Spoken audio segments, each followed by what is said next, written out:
Furious Zelensky warns he will never accept Putin's ultimatums, as he lashes out at US-Russia peace talks held behind Ukraine's back, and scraps Saudi Arabia visit.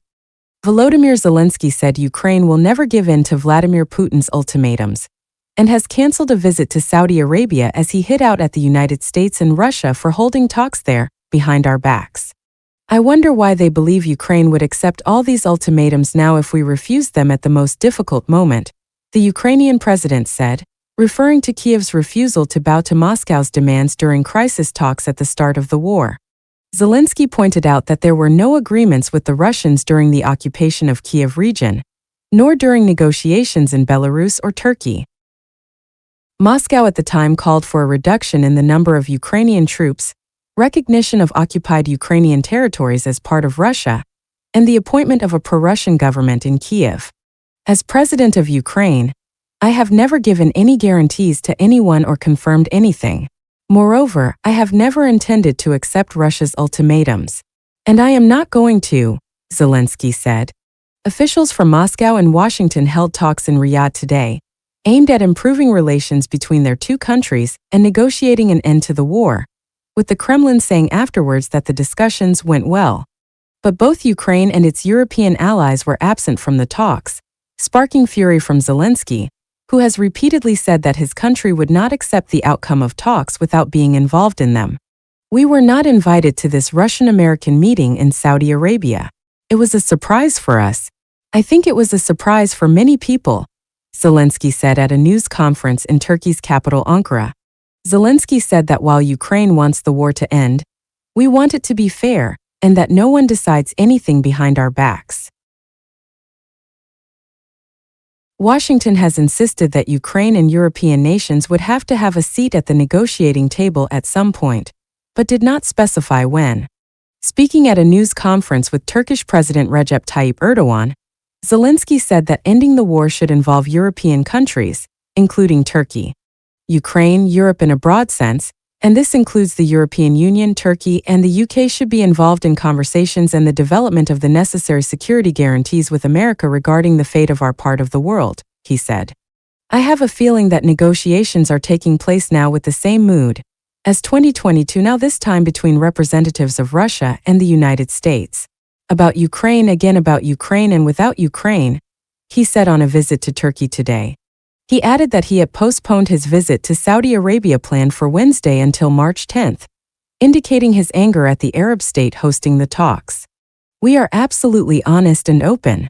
I don't want any coincidences. That's why I'm not going to Saudi Arabia, he said.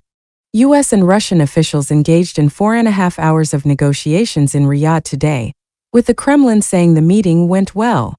Trump's reversal of the years-long US policy of isolating Russia has triggered fears Washington could be preparing to force Kyiv into a settlement on Moscow's terms.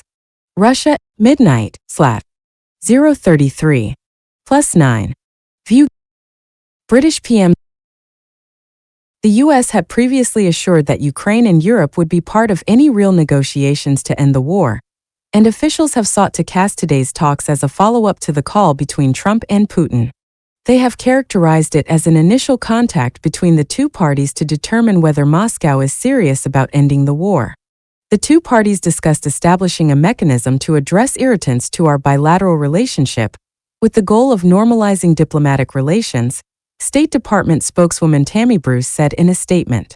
They also appointed high-level teams to work on ending the Ukraine conflict as soon as possible in a way that is enduring, sustainable, and acceptable to all sides, she said. One phone call followed by one meeting is not sufficient to establish enduring peace, she insisted. In the aftermath of the discussions, Moscow has been laying out its demands and stipulations for peace talks, warning that a lasting settlement in Ukraine is impossible without addressing the wider issue of European security. A lasting and long-term viable resolution is impossible without a comprehensive consideration of security issues on the continent, Kremlin spokesman Dmitry Peskov told reporters. Peskov stated last week that Moscow wanted to use talks with the US to address Russian concerns about the security situation in Europe. While he did not go into further detail, the Kremlin has demanded in recent years that NATO roll back to its 1997 borders. Russian Foreign Ministry spokeswoman Maria Zakharova later said that Moscow wants NATO to disavow its 2008 promise to one day give Ukraine membership of the US-led military alliance.